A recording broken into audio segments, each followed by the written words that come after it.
timeless voices of the eternal church.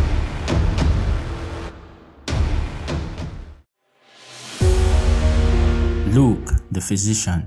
Luke, the author of the gospel that bears his name and the Acts of the Apostles, is the only Gentile among the New Testament writers, Greek by birth, a physician by profession, a man of letters as well as medicine. Luke was probably a Jewish proselyte who met Paul in Antioch and became a Christian under his preaching.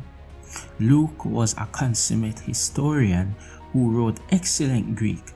Together, his two books, The Life of Christ and The Lives of the Apostles, comprise about 1/4 of the New Testament. Luke does not mention himself by name in the book of Acts, though his prose switches to we in Acts 16, when he joins Paul and Silas in Troas and becomes a companion on their mission to Macedonia. He is mentioned by Paul in several of his letters as being one of Paul's faithful traveling companions. Colossians 4:14, 2 Timothy 4:11, Philemon 24. Indeed, it was Luke who stood by Paul during his final imprisonment. Paul wrote to Timothy in 2 Timothy 4, verse 6 and 11, "The time of my death is near. Only Luke is with me." One by one, all the apostles and many of the evangelists, Barnabas, Mark, Silas, Priscilla, and Aquila, and many others were laying down their lives for the gospel. Did Luke die a martyr's death? If so, it is not well documented, though Martyr's Mirror, citing a few sources saying that Luke was hanged by the ungodly to a green olive tree in the 84th year of his age. But whether or not he bears the label of martyr, Luke endured many of the same hardships as the Apostle Paul. He was present when Paul and Silas were arrested and beaten in Philippi. See Acts 16. Was with Paul in Jerusalem when Paul was arrested by the Romans to keep him from being killed by a mob. Acts 21. He accompanied Paul on the long voyage to stand trial before Caesar and was shipwrecked with him. See Acts 27.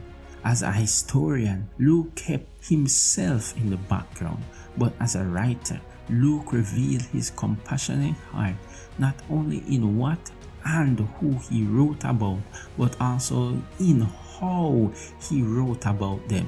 For children, Luke's gospel contains more stories about children than any other of the gospels, and he captures the heart cries of anguished parents. "My only child is dying. Please help my son." While the other gospel writers use a non-specific term for the children brought to Jesus to be blessed, Luke uses a Greek word that applied to both infants and the unborn, as when Elizabeth's unborn baby leaped in her womb at the voice of the pregnant Mary. Pastor Victor Shepherd says Luke's witness to the value of children, both born and unborn, is needed more than ever in our abortion-minded culture. No society can finally be life-affirming and child-denying at the same time. For society's misfits, Luke's gospel abounds with stories of losers and outcasts. Some occur in Jesus' parables: the cocky, ungrateful son who blew his inheritance, the sinner praying in the temple next to the virtuous religious leader, the homeless and jobless who were invited to a great feast when the invited guests didn't come. Other stories were about enslaved characters who came in touch with the Savior: Zacchaeus, the runty, conniving taxman, 10 repulsive lepers, a common thief on a cross. With great compassion, Luke helped us to see these people from God's perspective. Today, salvation has come to the house. The sinner went home justified. Today, you shall be with me in paradise. For a woman, Luke's gospel mentions 13 women that none of the other gospel writers mentions, as well as the many women who supported Jesus and his disciples financially, hosted them in their homes, and even traveled with them. See Luke 8:1-3.